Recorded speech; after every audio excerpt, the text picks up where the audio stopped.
हर खबर पर होगी आपकी पकड़। डाउनलोड कीजिए एबीपी लाइव ऐप। देखिए, कानपुर में 8 पुलिस वालों का हत्यारा विकास दुबे अभी तक फरार है, पुलिस की पकड़ से बाहर है, उसकी तलाश जारी है। 100 घंटे से ज्यादा बीत चुके हैं, लेकिन कोई सुराग विकास दुबे का अभी तक मिला नहीं है। और इस बीच बीजेपी के एक सांसद के साथ विकास दुबे की तस्वीर सामने आई है। एक कार्यक्रम में देवेंद्र भोले, जो बीजेपी सांसद हैं, उनकी विकास दुबे के साथ तस्वीर नजर आई है। देवेंद्र भोले यूपी के अकबरपुर से बीजेपी सांसद हैं। तस्वीर आपके सामने। पिछले 4 दिन से फरार विकास दुबे, अलग अलग राजनीतिक दलों के नेताओं के साथ उसकी तस्वीरें सामने आई हैं और इस तस्वीर में विकास दुबे के साथ नजर आ रहे हैं बीजेपी सांसद देवेंद्र भोले। हम सीधे रुख करते हैं, मेरे साथ मेरे सहयोगी रणवीर इस समय मौजूद हैं। रणवीर, सांसद देवेंद्र भोले की कोई प्रतिक्रिया अब तक सामने आई है इस तस्वीर पर जिसमें वो विकास दुबे के साथ नजर आ रहे हैं? फिलहाल सांसद की कोई प्रतिक्रिया नहीं आई है, लेकिन पुलिस की जांच में जो तस्वीरें आई हैं वो एक शादी समारोह की हैं, जहां पर ऐसा लग रहा है कि कोई एंगेजमेंट का या जो हमारे यहाँ ट्रेडिशन होता है, गोद भराई वगैरह जैसे होती है एंगेजमेंट में, वहाँ लड़का बैठा हुआ और बिल्कुल परिवार के जैसे लोग बैठे होते हैं, वहां पर विकास दुबे दिखाई दे रहा है सांसद के साथ। और कुछ और भी तस्वीरें पुलिस को जांच में मिली है, कुछ डॉक्यूमेंट्स मिले हैं, जिन डॉक्यूमेंट्स में आप देखेंगे तो राशन कार्ड भी है और राशन कार्ड के अंदर जो पैरा होता है, जहाँ नाम लिखा होता है, अधिकारियों का सिग्नेचर होता है, वो पूरा खाली है। यानी कि सरकारी दस्तावेज भरा भी नहीं है और वो उसके घर से बरामद हुआ है। कुछ कारतूस भी मिले हैं और साथ ही जो है एक वॉकी टॉकी, जो आमतौर पर गाड़ियों में लगाया जाता है, हूटर में इस्तेमाल करते हैं कुछ बोलने के लिए, वो भी बरामद हुआ है। इसलिए सारे जो डॉक्यूमेंट्स में पुलिस को जो मिले हैं वो कहीं ना कहीं संदेह पैदा करते हैं और जिस तरह से जालसाजी का पूरा कारोबार विकास दुबे करता था उसको भी सामने ला रहे हैं। सरकारी गाड़ी, एम्बेसडर गाड़ी भी उसके घर से बरामद हुई थी, जिसकी जांच चल रही है। ऐसे में सरकारी गाड़ी में इस तरह से जो माइक लगाते हैं और उसमें बोलने का जो इक्विपमेंट है, ये सरकारी गाड़ियों में ही होता है। तो विकास दुबे के पास ये कैसे आया, सादा राशन कार्ड कैसे आया, ये सारा फिलहाल जांच का विषय और ये सब कुछ बरामद हुआ उसके घर से।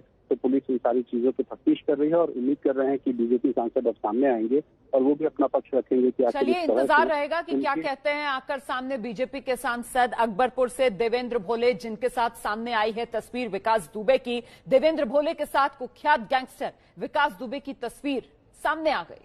2 दिन पहले बीजेपी के एक और सांसद हैं अशोक रावत, उनके साथ विकास दुबे की तस्वीर सामने आई। सवाल यह कि बीजेपी के कितने सांसदों के साथ विकास दुबे की नजदीकी थी। सवाल यह भी कि जिस अपराधी पर 60 केस चल रहे थे वो नेताओं का नजदीकी कैसे था। इससे पहले खुद विकास दुबे कैमरे पर ऑन रिकॉर्ड अपना बयान दर्ज कराता हुआ भी नजर आया था। कल हमने आपको वो बयान दिखाया था जिसमें वो बीजेपी के 2 विधायकों से अपनी करीबी बता रहा था किस तरीके से उन 2 विधायकों का वो एहसानमंद है, उनके प्रयासों कोशिशों से वो कैसे बचता रहा है। और अब ये तस्वीर जिसमें विकास दुबे बीजेपी के सांसदों के साथ नजर आ रहा है। तो ये बीजेपी के सांसदों के साथ तस्वीर आपने देखी और बीजेपी के 2 विधायक विकास दुबे से नजदीकी को लेकर पहले भी घिर चुके हैं। बिल्लौर से बीजेपी विधायक भगवती सागर, बिठूर से बीजेपी विधायक अभिजीत सांगा।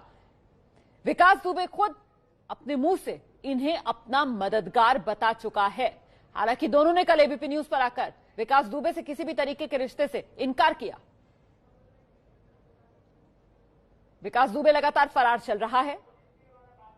अच्छा, पुलिस के लिए माना जाता है कि पुलिस तो भाई जो भूसे का ढेर होता है उसमें से सुई तलाशने की काबिलियत रखती है। ऐसे में सवाल यह बनता है कि आखिरकार फिर विकास दुबे को अब तक पुलिस ढूंढ क्यों नहीं पा रही है? कौन बचा रहा है विकास दुबे को? ये जो थाने में जो है तुम्हारे लिए एफिडेविट पढ़ रही हैं, तो इसको देने के लिए क्या तुमने कोई दबाव बनाया था किसी के ऊपर? दबाव जैसा नहीं, लेकिन अपना प्रयास किया था हमने, जो है अपने लोकल लीडर्स और उनसे है जो अपने हमारे यहाँ के प्रबुद्ध लोग हैं उनसे किया था मैंने। कौन कौन है? हमारे लोकल विधायक हैं, भगवती प्रसाद सागर जी हैं और अभिजीत सांगा जी हैं एमएलए, और हमारे ब्लॉक प्रमुख हैं राजेश कमल जी और जिला पंचायत अध्यक्ष हैं गुटन कटियार जी, और प्रधान लोग भी हैं 2, 3, 4, 5 लोग। तो इन लोगों ने क्या डराया धमकाया? नहीं, डराया धमकाने ने ये इन लोगों को समझाया था कि देखो अगर ये नहीं है और ये फर्जी हैं तो इनकी मदद करो। अगर ये मुल्जिम हैं तो कोई बात नहीं, लेकिन ये चूंकि फर्जी हैं इसलिए आप इनके लिए जो है कुछ जो भी साफ करना है वो निकालना। तो तुम्हारी पत्नी ने तो नहीं डराया धमकाया? नहीं, पत्नी मेरी कभी जाती नहीं है, पत्नी मेरा बच्चों बराबर है गाँव। वो खाली बैठक जो जिला पंचायत की बैठक होती है बस उतनी। तो ये इन लोगों से जो माननीय लोग हैं तुम्हारी बात होती है? जी हाँ, टेलीफोनिक? हाँ, टेलीफोनिक भी होती है, आने जाने से मुलाकात भी होती है। तो फोन से ही तुमने इन लोगों से बात की कि ऐसे कराइए? हाँ, नहीं, पहले तो हमारे लोकल लोगों ने कहा, वहाँ गांव के लोगों ने जब ये बात सुनी, इसके बाद फिर हमने भी प्रयास किया कि ये बात है, तो फिर इन लोगों ने मदद भी की कि अगर ये गलत इनका नाम इसमें आया है तो इसको जो है किसी तरीके से नाम इनका निकाला जाए, गलत है। तो ये कैसे पता लगा आपको कि जो है आपका नाम गलत आया है? ये सब पूरी जनता जानती है, मैं स्वयं जानता हूँ कि जब जिस मैटर से मेरे कोई मतलब जिस समय ये हत्या हुई थी, मेरा नाम उस समय षड्यंत्र में बाद में बढ़ाया गया था, तीसरी फर्द में, तीसरी तहरीर में। किसकी हत्या हुई थी? एक कुशवाहा जी है, उनके भाई की हत्या हुई थी। नाम तो उनका नाम मालूम है जो वादी है। हत्या किस तरह से हुई थी? हत्या वो आपस में चुनाव की रंजिश में हुई थी, प्रधानी के चुनाव की रंजिश में हुई थी। तो खेत पे गेहूं मारने गए थे, एक पक्ष दूसरे पक्ष ने गोली चला दी थी, उसमें दोनों पक्ष इंजर्ड हुए थे। अच्छा, उसकी मौत हो गई? हाँ, एक मौत हो गई थी। दूसरे पक्ष के 2 लोग घायल हो गए थे और एक पक्ष के एक की मौत हो गई थी। उसमें तुम्हारा भी नाम आया? हाँ, उसमें हमारा नाम षड्यंत्र के रूप में 120 के रूप में आया था। 120 जी हाँ, 120 में मेरा नाम आया। तो ये खुद कबूलनामा आप सुन रहे थे विकास दुबे का। अच्छा, एबीपी न्यूज ने अभी जब खबर दिखाई है बीजेपी सांसद देवेंद्र भोले के साथ विकास दुबे की, तो हमने संपर्क साधा बीजेपी सांसद देवेंद्र भोले से, इस तस्वीर पर उनकी प्रतिक्रिया मांगी, पर उन्होंने इस तस्वीर पर कुछ भी बोलने से इनकार कर दिया है। कहा है कि विकास दुबे अपराधी है, उस पर कोई बात नहीं करूंगा। अकबरपुर से बीजेपी सांसद देवेंद्र भोले की ये प्रतिक्रिया, हमने चाहा उनका रिएक्शन लेना। उन्होंने कहा कि अपराधी है विकास दुबे, उस पर कुछ नहीं बोलूंगा। हालांकि आपके चैनल एबीपी न्यूज ने इस तस्वीर के हवाले से बीजेपी सांसद देवेंद्र भोले से उनकी प्रतिक्रिया मांगी थी, क्योंकि ये तस्वीर, और इस तस्वीर में देखिए विकास दुबे और देवेंद्र भोला जो कि बीजेपी सांसद हैं, देवेंद्र भोले के साथ विकास दुबे की ये तस्वीर। सवाल तो पूछा जाएगा, लेकिन तस्वीर पर कुछ भी बोलने से इनकार कर दिया है बीजेपी सांसद देवेंद्र भोले ने। देखिए, विकास दुबे के मददगार सिर्फ खादी ही नहीं, खाकी भी है। 8 पुलिस वालों की नृशंस हत्या की जांच एसटीएफ को दी गई है, लेकिन एसटीएफ के डीआईजी अनंत देव खुद संदेह के घेरे में आ चुके हैं। विकास दुबे के दूसरे पुलिस वालों से रिश्ते की भी बात सामने आई है। शहीद डीएसपी के एक खत और एक टेलीफोन रिकॉर्डिंग ने अब कई सवाल खड़े कर दिए हैं। इस वक्त आप 2 तस्वीरें देख रहे हैं। पहली तस्वीर में कानपुर के तत्कालीन एसएसपी अनंत देव हैं। साथ में है विकास दुबे का करीबी कहे जाने वाला जय वाजपेयी। दूसरी तस्वीर में जय वाजपेयी के घर बर्थडे पार्टी में नाचता कुख्यात अपराधी विकास दुबे। सवाल है कि जय वाजपेयी के जरिए अनंत देव और विकास दुबे के बीच कोई रिश्ता बना क्या? ये सवाल 2 वजहों से उठ रहे हैं। पहली वजह, शहीद डीएसपी की तरफ से अनंत देव तिवारी को लिखे गए वो खत जिसमें विकास दुबे और एसओ चौबेपुर विनय तिवारी के बीच सांठगांठ की बात थी। साथ में विनय तिवारी की दूसरी कारगुजारियों का कच्चा चिट्ठा था। दूसरी वजह है शहीद डीएसपी देवेंद्र मिश्र, तत्कालीन एसएसपी कानपुर नगर अनंत देव और एसओ विनय तिवारी के बीच बातचीत का ऑडियो। सबसे पहले मार्च में कानपुर के तत्कालीन एसएसपी अनंत देव तिवारी को लिखी चिट्ठी की कहानी जानिए। दावा है चिट्ठी में लिखा था कि ऐसे दबंग कुख्यात अपराधी के विरुद्ध थानाध्यक्ष द्वारा सहानुभूति बरतना व अब तक कार्यवाही न करना श्री विनय कुमार तिवारी की सत्यनिष्ठा पूर्णतः संदिग्ध है। अन्य माध्यम से भी जानकारी हुई है कि श्री विनय कुमार तिवारी का पूर्व से विकास दुबे के पास आना जाना व वार्ता करना बना हुआ था। यदि थानाध्यक्ष ने अपनी कार्य प्रणाली में परिवर्तन न किया तो गंभीर घटना घटित हो सकती है। थानाध्यक्ष श्री विनय कुमार तिवारी के विरुद्ध उपरोक्त अभियोग में 386 धारा हटवाने व अब तक कोई भी कार्यवाही न करने के संबंध में कार्रवाई किए जाने की संस्तुति की जाती है।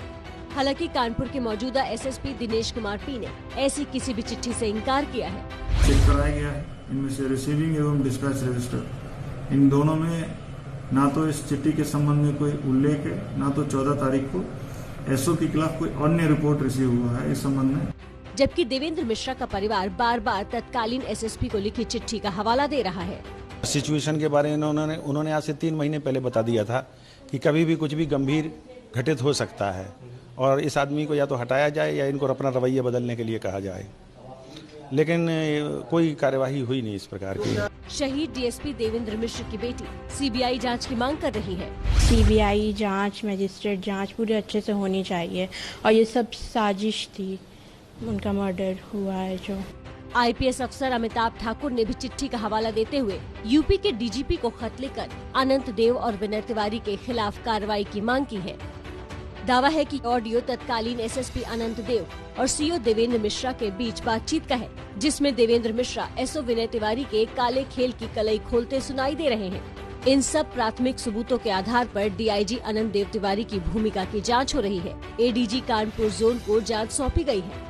कानपुर एनकाउंटर की जांच यूपी पुलिस के एसटीएफ को सौंपने पर शहीद सीओ देवेंद्र मिश्रा के परिवार ने सवाल उठाए हैं। देवेंद्र मिश्रा के भाई ने पूछा है कि जिस एसटीएफ के डीआईजी अनंत देव हैं, वो कैसे इस मामले की जांच कर सकती है। बिल्हौर के शहीद सीओ देवेंद्र मिश्रा विकास दुबे के खिलाफ लगातार बड़ी बड़ी कार्रवाइयों को अंजाम दे रहे थे, उसके काले धंधों का पर्दाफाश कर रहे थे। ऐसे में माना जा रहा है कि विकास दुबे ने उनको पर्सनल खुन्नस में मारा, पुलिस मुखबिरों के साथ मिल करके। पूरी बात करेंगे। सीओ देवेंद्र मिश्रा के भाई हमारे साथ मौजूद हैं। आपका नाम बता दें। ये मेरा नाम कमलाकांत।